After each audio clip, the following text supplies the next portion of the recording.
Assalamualaikum warahmatullahi wabarakatuh. Pertemuan kita, alhamdulillah, kita bertemu lagi pada pengajian saat ini. Kita akan membahas dalam tausiah ini lanjutan pengajian kita pada beberapa hari yang lewat.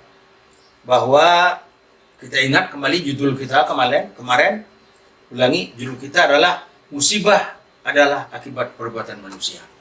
Jadi musibah yang terjadi ini, katakanlah corona, katakanlah yang lain, katakanlah banjir, segala macam, ini akibat perbuatan manusia. Ulah kita, bukan ulah Allah, tidak. Kaum muslimin, kemarin telah kita bicarakan, sudah 3.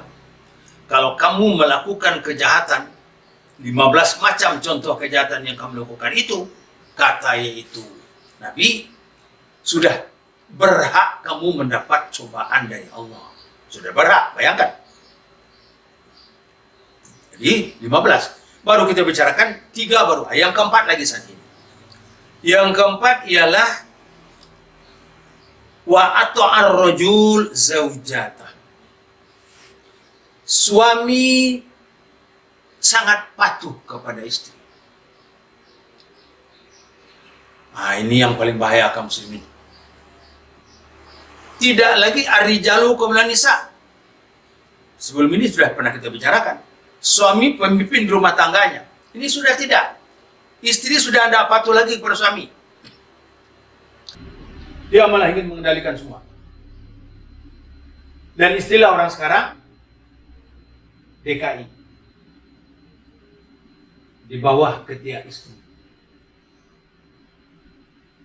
Seyogianya kewajiban itu dipenuhi, diperuntukkan untuk peruntukan tugas suami, kadang-kadang diambil oleh istri. Kalau ini yang sudah terjadi, jangan kita berkecil hati. Allah nanti akan memberikan musibah yang satu pun di antara kita tidak akan dapat itu menghambatnya. Dia kalau yang istri-istri sajalah patuh kepada suami. Malah istri yang patuh kepada suami itu tantangannya bukan main, surga. Jangan serahkan kepada istri. Itu intinya nih. Yang keempat. Yang kelima. Wa aqqa ummuhu. Kamu banyak durhaka kepada ibu. Tidak kamu ingat lagi betapa susahnya ibu melahirkan. Betapa susahnya ibu mengandung. Betapa susahnya itu ibu melahirkan. Kaum muslimin kalau ingat lagu kami di pesantren, oh bukan main. Mari-mari kita sejenak mengingat kasih ibu bapa tiada terkira. Walaupun dirimu letih serta penat, namun di wajahnya selalu gembira. Betapa susah ibu kita 9 bulan kita dalam kandungan. Di saat melahirkan sabung nyawa 2 bulan kita kemudian itu di 2 tahun kita disusukan oleh orang tua kita. Sekarang malah kita abaikan. Wa aqqa ummuhu, kamu durhaka kepada ibumu. Malah dia melawan, malah dia yang paling banyak kaum muslimin rahimakumullah. Ada yang menyesal yang itu beribu kepada ibunya. Bayangkan betapa sakitnya hati ibu kalau dibegitukan. Maka jangan berkecil hati di antara kita kalau ada orang durhaka kepada ibunya, nanti dapat malapetaka. Bukan hanya orang itu tersebut, tidak semua nanti akan mendapat malapetaka.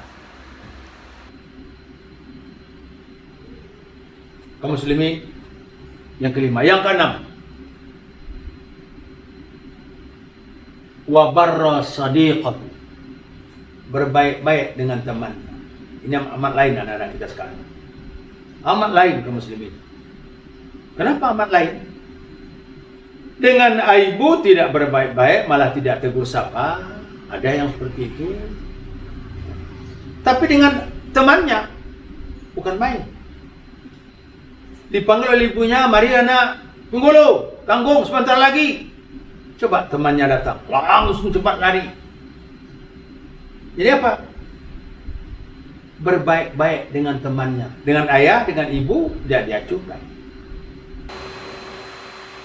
tidak acuh benar yaitu dengan ibu. Ibu kan zaman lama, ini zaman now. Nah sekarang kan itu istilahnya zaman now.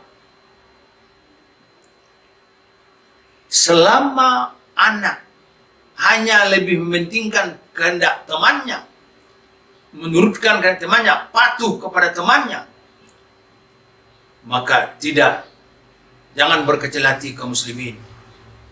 Sudah pasti nanti Allah akan memberikan malapetaka kepada kita. Tidak mungkin tidak. Yang ketujuh, wajaffa abahu. Ini yang lain. Tidak patuh kepada ayah. Kepada ibu tadi durhaka, kepada ayah tidak patuh, kepada teman baik. Dia tidak sangka betapa kasih sayang ayah dan ibunya kepadanya. Dia tidak pernah memperkirakan tidak ada ayah atau ibu yang tidak menginginkan anaknya berhasil. Namun itu tidak terasakan oleh anak-anak masing-masing. Tidak terasakan sampai sekarang, karena anak sekarang zaman now. Jauh beda dengan dulu. Contoh saja kaum muslimin. Kalau itu saya ingat lagu di pesantren kami dulu. Lihatlah kini zaman sekarang, budi pekerti kian menghilang. Lihat sekarang. Nang kuria, bahasa Minangnya nang kundi. Nan merah, saku. Nan elok, budi. Yang indah, baso. Masih ada. Tapi apa? Petata petiti. Pelaksanaan tidak ketemu. Contoh saja. Kita sekarang sudah punya anak. Bapak, ibu punya anak. Punya cucu, punya kemenakan. Bayangkan, mana lebih hormat dulu anak-anak dahulu kepada ayah dan ibunya daripada anak sekarang pada ayah dan ibunya. Lihat. Semua akan menjawab. Tidak ada yang tidak menjawab. Hormat kami dulu kepada ayah dan kepada ibu. Semua begitu. Ini kaum bapak ini semua. Dan sekarang jadi mama. Dulu kan kemanakan. Waktu yang bicara saat ini dulu jadi anak, jadi kemanakan, Datang mama ke rumah. Mama datang. Ini diam. Diam semua itu. Tidak ada yang tidak begini tangannya itu. Malahan tinggal tongkat mama di rumah, takut juga lagi. Sebab dulu kaum muslimin rahimakumullah, itu mama itu setiap minggu hari Jumat itu pulang ke makannya, itu pulang Jumatan, makannya di rumah orang tua. Waktu mama di rumah tuh begini terus kita. Tidak ada satupun yang kemana-mana. Patuh, lihat, mama datang tuh, diam. Itu dulu. Sekarang lihat saja sekarang. Sekarang bapak kan jadi mama, tidak kemana-mana lagi. Sekarang rasakan apa yang sudah kurang sekarang. Akhlak, budi pekerti. Dan kuriakun itu masih ada, masih kita pakai pepatah petitinya. Pelaksanaan. Wallahu a'lam. Kaum muslimin, yang ketujuh. Sekarang yang ke-8 lagi. Wartafatil aswatu fil masajid. Suara keras saja yang terdengar dari masjid. Masjid sekarang hayya 'alas shalah, hayya 'alal falah. Ramainya bukan main. Kedengaran. Tapi yang suara keras saja yang kedengaran. Orang mendatangi masjid tidak seberapa. Jangan katakan saat ini kaum muslimin, sekarang kita tidak boleh ke masjid. Bukan tidak boleh. Bukan tidak boleh. Jangan salah. Bukan tidak boleh. Tapi menghindari jangan beramai-ramai. Tidak boleh beramai. Itu yang tidak boleh. Masjid boleh. Jangan. Saat ini kita dari sunnah lari kepada sunnah. Memakmurkan masjid sunnah. Tapi sekarang kita sedang dalam ujian. Allah menguji kita dengan penyakit corona. Tidak boleh beramai-ramai. Bukan tidak boleh ke masjid. Bukan itu maksudnya. Tapi orang yang hanya kedengaran suara tidak dipenuhi keinginannya atau tidak sholat, itu artinya. Nanti kan sholat muazin itu kan ada yang mengatakan rihalakum boleh, ada yang mengatakan bibutikum tidak apa-apa, sama. Tidak lagi sholatlah kamu di rumah kamu. Kan berarti kita sudah mengacuhkan itu. Ini tidak ada sama sekali. Walaupun kedengaran azan tapi tidak kita acuhkan. Itu namanya tidak mengacuhkan, yaitu kan permintaan Allah. Kaum muslimin rahimakumullah, Sampai di sini dulu pertemuan kita. Mengingat waktu, insyaAllah lain kesempatan akan kita teruskan lagi. Banyak maaf, akhirul kalam. Assalamualaikum warahmatullahi wabarakatuh.